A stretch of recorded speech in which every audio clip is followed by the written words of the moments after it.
Donc pour faire une fabrication de yaourt, on utilise 160 litres de lait. Donc des bidons que vous avez là.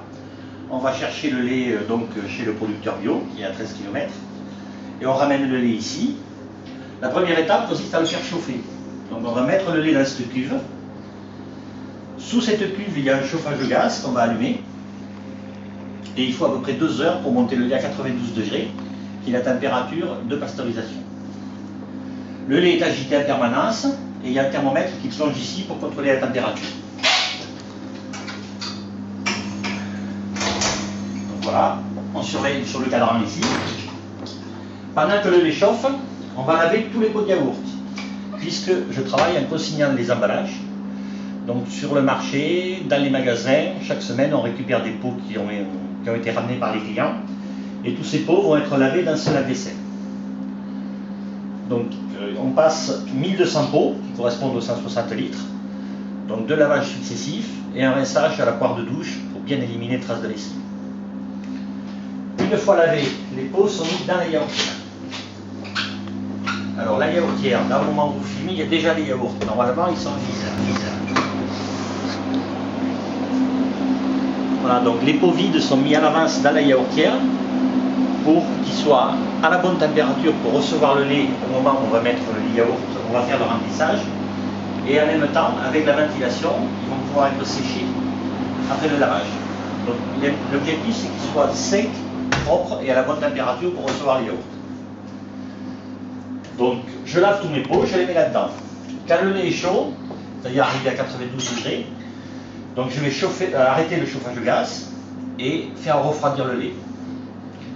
Donc le principe du yaourt, c'est de ramener le lait à 43 degrés, qui est la température de caillage. Donc pour ça, un robinet qui est ici, derrière la cuve, va envoyer de l'eau froide dans la double paroi de cette cuve. Cette cuve fonctionne comme un bain-marie, c'est-à-dire que tout autour du lait, vous avez 1 cm d'eau qui évite que le lait attrape pendant la chauffe. Et ce tampon d'eau, en envoyant de l'eau froide, va refroidir le lait. Comme le lait tourne, il se refroidit au contact de la paroi. Donc on va laisser tourner à peu près 10-15 minutes pour passer de 92 à 43 degrés. Et à 43 degrés, on va mettre le ferment à yaourt dans la cuve. Alors le ferment à yaourt, j'utilise moi ici ce qu'on appelle de l'ensemencement direct.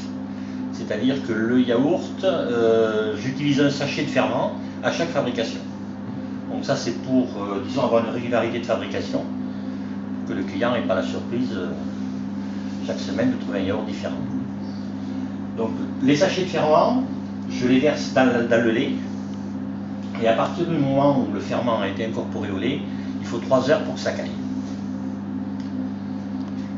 Donc pendant 1 heure, je ne fais rien. C'est-à-dire que je vais laisser le lait avec le ferment dans la cuve, toujours en agitation.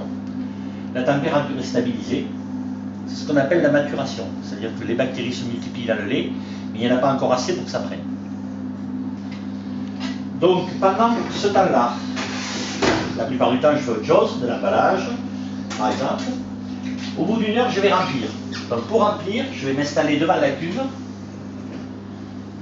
brancher inflexible à la sortie de la cuve.